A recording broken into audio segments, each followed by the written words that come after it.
Good morning students. Last lecture में हमने biological classification में देखा था, फिर हम प्लांट किंगडम की तरफ को गए थे तो थैलोफाइटा का हमने क्लासिफिकेशन देखा था। थैलोफाइटा में हमने 3 टाइप के एल्गी पढ़े थे, राइट। उसके बाद हमने ब्रायोफाइट्स के बारे में जनरल कैरेक्टरिस्टिक्स हमने देखी थी। आज हम बात करेंगे ब्रायोफाइट्स के सब क्लासिफिकेशन की। तो हमने क्या कहा था, जो ब्रायोफाइट्स होते हैं उन्हें क्या कहते हैं, एम्फीबियंस ऑफ प्लांट किंगडम। ठीक है, तो सबसे पहली बात अगर हम जनरल कैरेक्टरिस्टिक्स करें, जो मोस्टली हम यहाँ पे देखेंगे, जिसके बेसिस पे हम सारा का सारा क्लासिफिकेशन कर रहे हैं, तो ब्रायोफाइट्स को हम बेसिकली 2 टाइप्स पे क्लासिफाई कर लेते हैं। पहला हमारा है लीवरवर्ट्स और दूसरा हमारा होता है मॉसेस। ठीक है, तो ब्रायोफाइट्स हमारे बेसिकली 2 कैटेगरीज में हमारे क्लासिफाई हो जाएंगे, लीवरवर्ट्स और मॉसेस। तो ये लीवरवर्ट्स और मॉसेस पे हमारा जो क्लासिफिकेशन है, ये बेस्ड ऑन हमारा क्या, डिफरेंशिएशन ऑफ बॉडी, की बॉडी इनकी कितनी डिफरेंशिएट हुई है उस बेसिस पे है। ठीक है, तो सबसे पहले ब्रायोफाइट्स के सब क्लासिफिकेशन से पहले कैरेक्टरिस्टिक्स देखें। तो बेसिकली हमने क्या कहा था, ये थोड़े से वाटर में और थोड़े से लैंड पे होता है, इसलिए ये हमारा prefer moist and shady habitat. तो ये बेसिकली क्या प्रेफर करते हैं, मॉइस्ट और shady habitat. Plant body is thalloid. Plant body is thalloid यानी कि थैलस लाइक स्ट्रक्चर। ये स्ट्रक्चर है इस तरीके से सर्कुलर, अगर आप देखें तो ये स्ट्रक्चर क्या है, थैलस लाइक स्ट्रक्चर, जैसे कि ये स्ट्रक्चर है। ठीक है,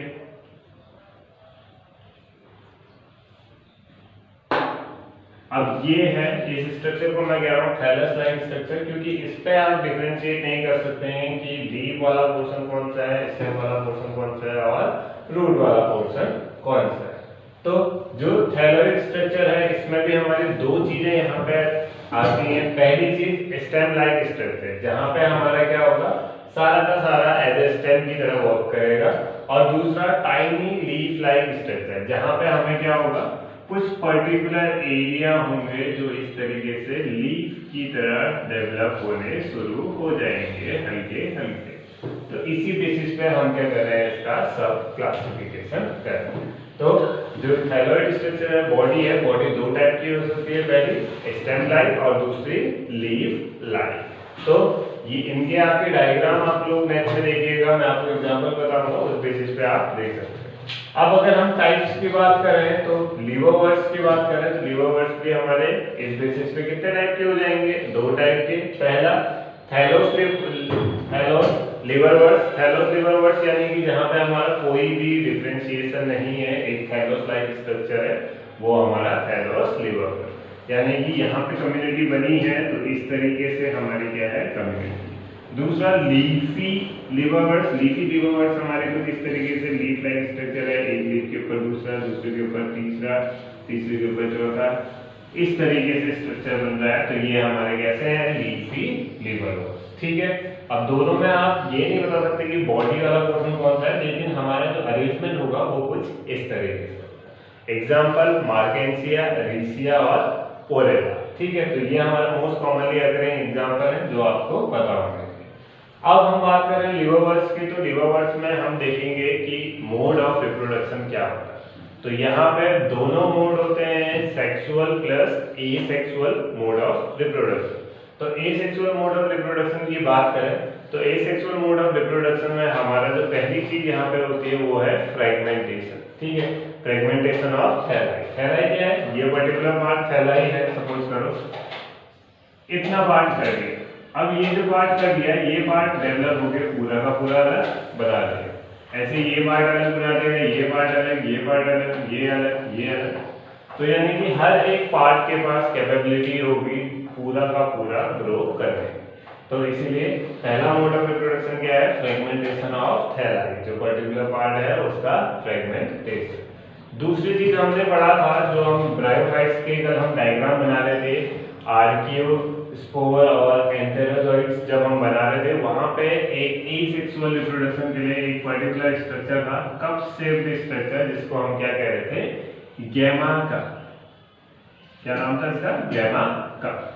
तो जो गैमा कप होते हैं, गैमा कप हमारे क्या करते हैं, पूरा का पूरा नया ऑर्गेनिज्म बनाने की टेंडेंसी रखते हैं। तो जैसे वेजिटेटिव प्रोपोगेशन में होता था प्रोपेग्यूल्स, एक पर्टिकुलर पार्ट जिसके पास पूरा का पूरा नया ऑर्गेनिज्म बनाने की टेंडेंसी है। तो गैमा फॉर्मेशन जो है ये हमारा क्या है, एसेक्सुअल मोड ऑफ रिप्रोडक्शन का टाइप है। तो प्रोपोगेशन स्ट्रक्चर गैमे होते क्या है, प्रोपोगेशन स्ट्रक्चर इन थैलोस लिवोवर्स कैसे कलर के होते हैं, green colour, multicellular, asexual birds. तो पूरे बर्ड से ही हमारा क्या होगा, पूरा का पूरा ग्रो करेगा। ठीक है, तो ये हमारा कैसा हो गया, एसेक्सुअल रिप्रोडक्शन। और फाइनल हमारा जो है सेक्सुअल रिप्रोडक्शन की बात करेंगे तो सेक्सुअल रिप्रोडक्शन हमेशा कैसे होता है, सेक्सुअल रिप्रोडक्शन हमेशा होगा हमारा किससे, फ्यूजन से। किसके फ्यूजन से, गैमेट्स के फ्यूजन से, मेल गैमेट फीमेल गैमेट। अब यहाँ पे हमने क्या कहा था कि जो मेल और फीमेल, अगर सपोज करो इस तरीके से हमारा क्या है, जो थैलोस है, थैलोस वाला पार्ट जो है डिफरेंशिएटेड नहीं है और लीफ वाला डिफरेंशिएटेड है। ठीक है, अब इस तरीके से डिफरेंशिएटेड है। ठीक है, ये दो लीफ वाले। अब अगर हमारा क्या होता है, इस तरीके से डिफरेंशिएट होता है तो यहाँ पे मैं मान लेता मेल वाला पार्ट है, यहाँ पे मैं मान लेता फीमेल वाला पार्ट है। लेकिन थैलोस में क्या है कि यहाँ पे कोई भी डिफरेंशिएशन नहीं है, तो यहाँ पे मेल और फीमेल गैमेट दोनों ही एक में हो सकते हैं। इसीलिए यहाँ पे क्या लिखा है, male and female organs can be on same और डिफरेंट थैलाई। मेल और फीमेल गैमेट सेम थैलाई में भी हो सकते हैं और डिफरेंट थैलाई में। थैलाई ये हो गया प्लूरल ऑफ थैलस। ठीक है, तो यहाँ पे इसके अलावा क्या होगा, जो हैप्लॉइड गैमेटोफाइट है is dominant phase of life cycle. तो इसकी लाइफ साइकिल कैसे चलेगी ये हम देखते हैं। ठीक है, राइट। तो फ्यूजन ऑफ गैमेट्स क्या होता है, मैंने आप लोगों को बताया था कि यहाँ पे जो मेल गैमेट होता है एंथेरोजॉइड, एंथेरोजॉइड हमारा क्या होता है, मोटाइल होता है, और जो एग है वो नॉन मोटर है। तो जो मेल गैमेट है वो ट्रांसपोर्ट होगा किसके थ्रू, वाटर के थ्रू। तो दोनों के दोनों गैमेट्स हमारे एक दूसरे से मिलेंगे, मेल फीमेल। ठीक है, दोनों का हमारा एक साथ मिलना होगा किसके थ्रू, वाटर के थ्रू। वाटर कैरियर होगा गैमेट्स आपस में। ठीक है, एक बार गैमेट्स फ्यूज हो गए तो क्या बनता है, गैमेट मिलके हमारे क्या बनाएंगे, जाइगोट। ठीक है, अगर जाइगोट बनेगा तो जाइगोट क्या करेगा, जाइगोट हमारा सीधे सीधे हमारा क्या होगा, गैमेट्स हमारे हैप्लॉइड, हैप्लॉइड यानी क्रोमोसोम का जो नंबर है वो कितना है, आधा है। और जाइगोट जो है वो हमारा क्या होगा, डिप्लॉइड। यहाँ पे हमारा क्रोमोसोम का नंबर क्या हो जाता है, डबल हो जाता है। ठीक है, अब ये जो जाइगोट है, ये जाइगोट हमारा क्या बनाएगा, स्पोरोफाइटिक फेज। स्पोरोफाइटिक यानी कि स्पोर्स का फॉर्मेशन जिस फेज में हो रहा है वो फेज कौन सा हो गया, स्पोरोफाइटिक फेज। तो जाइगोट से डेवलपमेंट होगा स्पोरोफाइटिक। स्पोरोफाइटिक भी हमारा कैसा हो जाएगा, डिप्लॉइड, है ना। तो स्पोरोफाइटिक हमारा क्या हो जाएगा, डिप्लॉइड हो जाएगा। और ये हमेशा क्या होता है, ये हमेशा गैमेटोफाइटिक फेज से अटैच रहता है। इसके बारे में अभी पढ़ेंगे। तो स्पोरोफाइटिक भी डेवलप हो गया, हमारे क्या बनाएंगे, स्पोर्स। ठीक है, तो इन्होंने क्या बनाया, स्पोर्स। अब स्पोर्स जो होंगे, स्पोर्स हमारे क्या होंगे, जर्मिनेट करेंगे। ठीक है, स्पोर्स क्या करेंगे, जर्मिनेट करेंगे। और जर्मिनेट करने के बाद हमारे जो होंगे स्पोर्स वो बनाएंगे गैमेटोफाइट्स। गैमेटोफाइट। और यही गैमेटोफाइट फिर डेवलप हो गया, हमारे क्या बनाएंगे, गैमेट्स। तो ये हमारी पूरी की पूरी लाइफ साइकिल होगी किसकी, लिवोवर्ट्स के लिविंग की। ठीक है, कि वो किस तरीके से वर्क करते हैं, राइट। तो यहाँ पे हमारा इतना है जो हमें करना है, राइट। तो यहाँ पे हमारा ये पूरी की पूरी प्रोसेस हम लोगों ने जो देखी लाइफ साइकिल।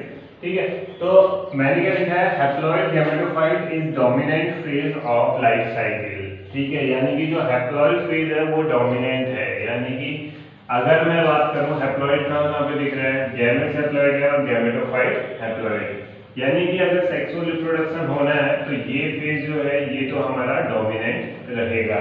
ठीक है, बाकी जो जाइगोट बन रहा है, जाइगोट वाला, डिप्लॉइड वाला, ये फेज काफी कम टाइम के लिए अकर करेगा। स्पोरोफाइटिक फेज है, ये फेज भी काफी ज्यादा कम टाइम के लिए अकर करेगा। और जो स्पोर्स हैं ये भी काफी ज्यादा कम टाइम के, यानी कि ये इधर तक डिप्लॉइड फेज है। तो डिप्लॉइड फेज कम अकर कर रहा है as compared to haploid phase. इसीलिए हमारा क्या दिखा रहा है, haploid gametophyte is dominant phase of life cycle. और इसके अलावा क्या होता है, जो ये स्पोरोफाइटिक फेज है ये always attach with gametophytic phase. जो है ये हमारा किससे, गैमेटोफाइटिक फेज से हमेशा अटैच रहता है। ठीक है, तो जो स्पोरोफाइटिक फेज है, ये स्पोरोफाइटिक फेज जो होगा, अगर हम स्ट्रक्चर की बात करें तो इसके 3 पार्ट्स होते हैं। ठीक है, स्ट्रक्चर में 3 पार्ट्स होंगे। सबसे ऊपर वाला हमारा होगा कैप्सूल, कैप्सूल जो कि हमारा क्या हेड पोर्शन होगा। ठीक है, उसके अलावा सीटा जो बीच का पार्ट होगा, जो न्यूट्रिशनल वैल्यू देगा, और लास्ट में फूड जो हमारा क्या करेगा, गैमेटोफाइटिक फेज से अटैच करेगा। तो इस तरीके से हमारा क्या होगा, पूरा का पूरा यहाँ पर क्लासिफिकेशन होगा। अब हम देखते हैं कि इसका डायग्राम में हम किस तरीके से कैप्सूल, सीटा और फूड वाला पार्ट, इन दोनों को स्पोरोफाइटिक और गैमेटोफाइटिक फेज को मिला है। तो ये हमारा डायग्राम था जो हम बना रहे थे ब्रायोफाइट्स में। ठीक है, तो मैंने क्या कहा कि जो स्पोरोफाइटिक फेज है वो हमेशा गैमेटोफाइटिक से जुड़े रहेगा। तो ये जो फेज है, ये फेज हमारा क्या हो गया, स्पोरोफाइटिक। ठीक है, तो ये स्पोरोफाइटिक जब डेवलप होगा, यहाँ पे से कुछ स्पोर्स बनेंगे, ये स्पोर्स नीचे आएंगे और वो हमारा क्या बनाएंगे, दोबारा से गैमेटोफाइटिक फेज। तो ये हमारा नीचे वाला क्या हो जाएगा, गैमेटोफाइटिक फेज। ठीक है, तो ये हमारा क्या हो जाएगा, गैमेटोफाइटिक फेज। तो स्पोरोफाइटिक फेज ये हो गया और गैमेटोफाइटिक फेज ये हो गया। स्पोरोफाइटिक फेज में मैंने क्या कहा था, 3 पार्ट होंगे, कैप्सूल है ना। तो कैप्सूल हमारा कौन सा होगा, ये टॉप मोस्ट पार्ट, जहां पे हमारा स्पोर्स का फॉर्मेशन होगा, वो पार्ट हमारा कौन सा हो जाएगा, कैप्सूल पार्ट हो जाएगा। दूसरा चीज हमने क्या कहा था, कैप्सूल के अलावा हमारा सीटा, सीटा हमारा ये जो पर्टिकुलर हमारे जो ट्यूब लाइक स्ट्रक्चर आ रहा है, इसे हम क्या कहेंगे, सीटा कहेंगे। और लास्ट में ये पोर्शन हमारा फूड पोर्शन, जो हमारा किससे जुड़ा है, गैमेटोफाइटिक फेज से जुड़ा है। तो ये हमारा क्या है, पूरा का पूरा लिवरवर्ट्स का क्लासिफिकेशन है। आई होप आप लोगों को समझ में आया होगा। Thank you for watching.